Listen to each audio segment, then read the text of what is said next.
ফ্রিজটা আজকে deep clean করব, তার জন্য ফ্রিজের ভেতরে সমস্ত কিছু জিনিস যা থাকে সেগুলি বার করে নিয়েছি। প্রথমে ফ্রিজটা একদম খালি করে দিয়েছি। ফ্রিজটা খালি করে দিয়ে প্রথমে শুকনো কাপড় দিয়ে মুছে নিতে হবে ফ্রিজটাকে। শুকনো কাপড় দিয়ে আমি মুছে নিচ্ছি। প্রথমে এই জলগুলো রয়েছে না, প্রথমে এই জলগুলো মুছে নিতে হবে। মুছে নেব এটা ভালো করে।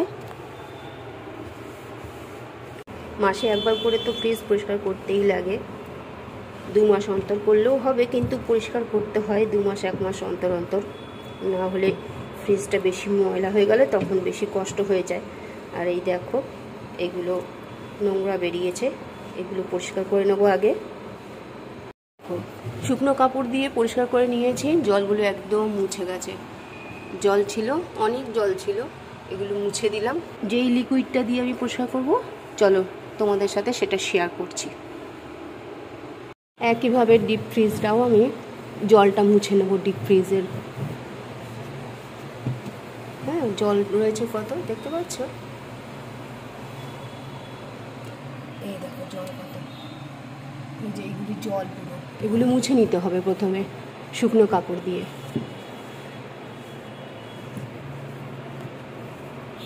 দিয়ে আমি পরিষ্কার করবো সেটা বানিয়ে নিচ্ছি। এখানে জল নিয়ে নিয়েছি আর তার মধ্যে লেবু দিয়ে দেবো, একটা গোটা লেবু দেবো আমি।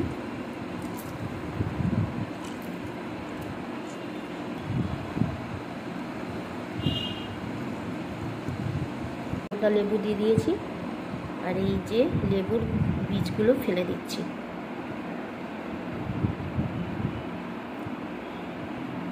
বীজগুলো ফেলে দিয়েছি। এর মধ্যে লবণ দিয়ে দিলাম, বেকিং সোডা দিয়ে দিচ্ছি, সামান্য পরিমাণে ডিশ ওয়াশার দিয়ে দিচ্ছি। এটা ভালো করে মিশিয়ে নেব।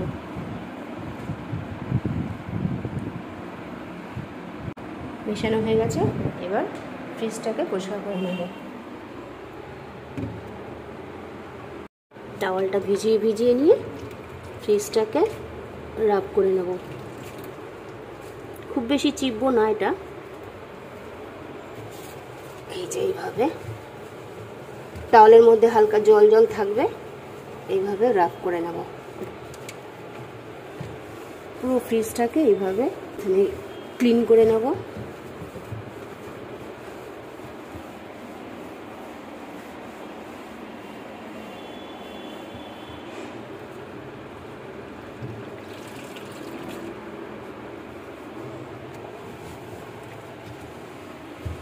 খুব ভালো পরিষ্কার হয়, গন্ধ থাকবে না।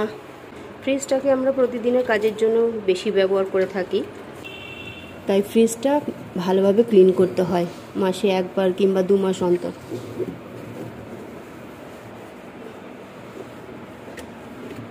একদম কোনাকুনি সব জায়গায় একটু ভালোভাবে হালকা হাতে ঘষে নিতে হবে।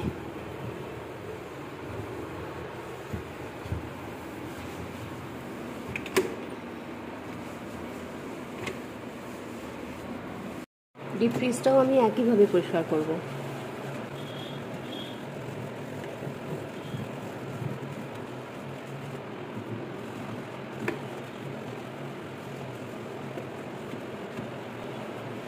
এখানে আমাদের প্রতিদিনের খাবারটা রাখা হয়, তো তাই সবসময় ক্লিন করে রাখা উচিত।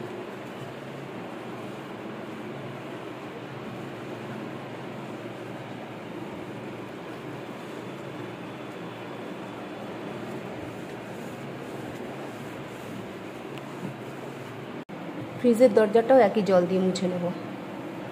আর এই যে এই রাবারগুলো আছে, এগুলো আমি ব্রাশ দিয়ে পরিষ্কার করব।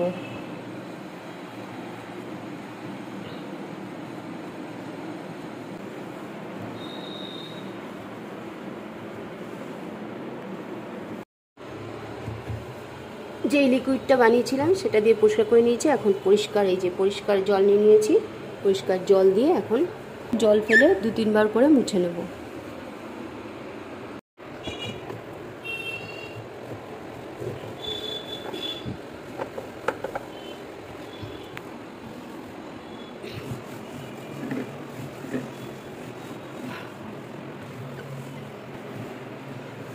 সমস্তটা এইভাবে জল দিয়ে মুছে।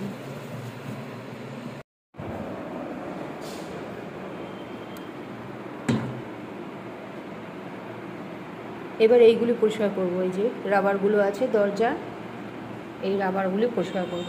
তার জন্য আমি এর মধ্যে জল আর টুথপেস্ট নিয়েছি, নিয়ে ভালো করে গুলিয়ে নেব। তারপরে এই জলটা দিয়ে আর এই ব্রাশ দিয়ে পরিষ্কার করব। টুথপেস্টটাকে ভালো করে গুলিয়ে নিতে হবে জলের মধ্যে।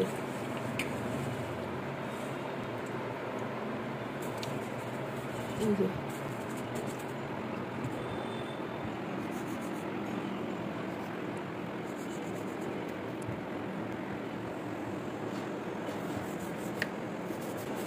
এই যে পরিষ্কার হয়ে যাচ্ছে, দেখো ভালো করে ক্লিন হয়ে যায় একদম। ব্রাশ ঢুকিয়ে ঢুকিয়ে পরিষ্কার করে নেব। দেখো কত ময়লা।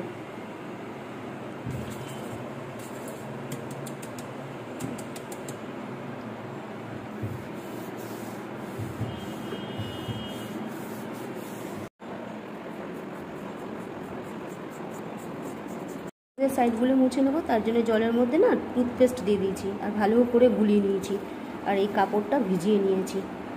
এবার সাইডগুলো মুছে নেব।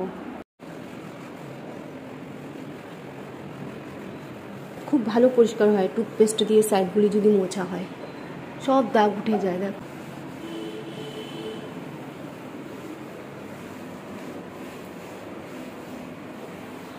এটা পরিষ্কার করে নিলাম, ওই পাশটাও এইভাবে পরিষ্কার করে নেব। আর এই যে পেছন দিকটা আছে, এইটা শুকনো কাপড় দিয়ে মুছে নেব, একদম জল লাগাবো না। পেছনে তার থাকে, তার জন্য জল লাগাবো না, শুকনো কাপড় দিয়ে পুরো মুছে নেব। এবার পরিষ্কার জল দিয়ে কাপড়টা ধুয়ে মুছে নেব ভালো করে। পুরো ফ্রিজটা একদম ভালো করে পরিষ্কার করে নেব। 2-3 বার করে কাপড়টা ধুয়ে ধুয়ে পরিষ্কার করে নেব।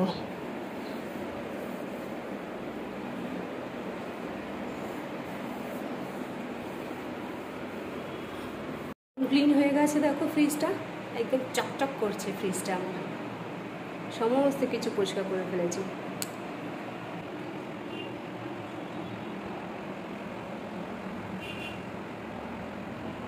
কিছুক্ষণের জন্য খোলা রেখে দেবো, একটু শুকাক।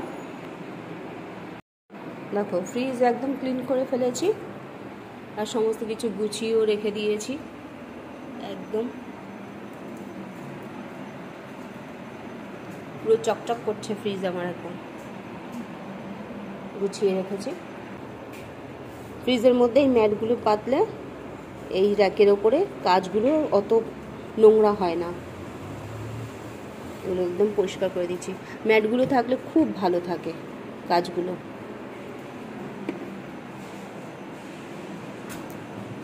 এটাও একদম পরিষ্কার করে ফেলেছি। দেখো ডিপ ফ্রিজটাও একদম ক্লিন হয়ে গেছে।